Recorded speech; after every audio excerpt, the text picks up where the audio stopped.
Hello and welcome to another edition of Ask Cheeky. I'm Isaiah Hankel with Cheeky Scientist. Today's question is from Lauren Duma. How do you get into an industry position out of graduate school? Great question. So how do you transition directly from graduate school into industry? It's an important question too because the numbers don't look good. I think it's 80% of life science PhDs will not have a job at graduation, and 60% of all PhDs won't have a job at graduation. This is from the National Science Foundation. And you can look up these numbers yourselves. Again, the numbers aren't good. So if you want a job right when you get your PhD, it is possible. If you want to transition into industry at this point, you can. The most important thing to do, and it's more of a, it's not as practical, but it's a little bit more theoretical, but it's very important, and it is the most important thing you can do is change your mindset. In academia, most PhDs, PhD students, they develop what I call as a poor academic mindset. They have this less than mindset, this submissive-passive kind of insecure mindset.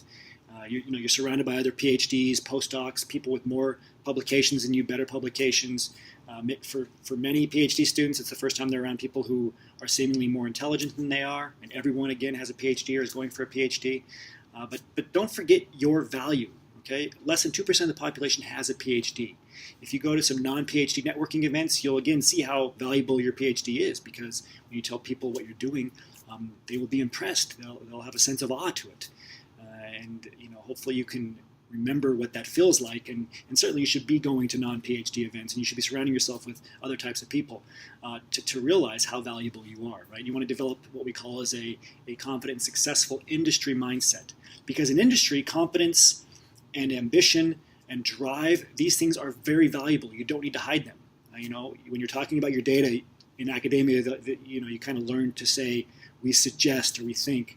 But in industry, it's okay to say, I did this.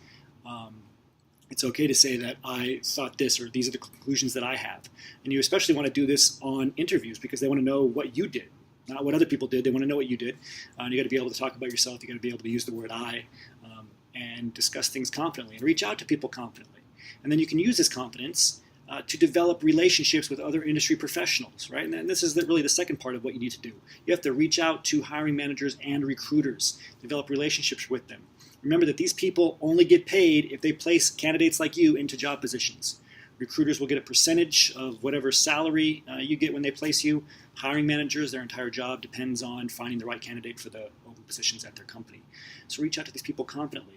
By email, get them on the phone, call them, realize you have value to add, and develop these relationships. And over time, these people will start working for you. They'll want to find you a position because it benefits them as well. And then finally, put together a job search strategy, a simple spreadsheet, 5 columns, where you're keeping track of all the companies you're interested in. And not just the big names like Merck or Pfizer, but you're digging into smaller companies that have 10 to 100 employees, companies that aren't promoting their open positions online because they're growing so quickly and because they're smaller. Keep track of these positions, and keep track of the open positions themselves, not just the companies, but the open positions themselves. This would be column 2. And keep track of all the contacts, the industry contacts that you know and that you develop relationships with in the 3rd column. Right? And then also keep track of the last time you followed up with these people and the next time you plan on following up with these people. Those are columns 4 and 5. So by putting a job search strategy in place and putting it on paper, you'll be able to diversify it and add to it until you have several interviews every week. And this is what it takes. It's a kind of second job that you should start executing as soon as possible. Certainly within 1 to 3 years before you graduate, you have to start putting this strategy together, diversifying your job search, and finding leads and building up your industry network. So until next time, remember your value as a PhD and start thinking and acting like a successful industry professional.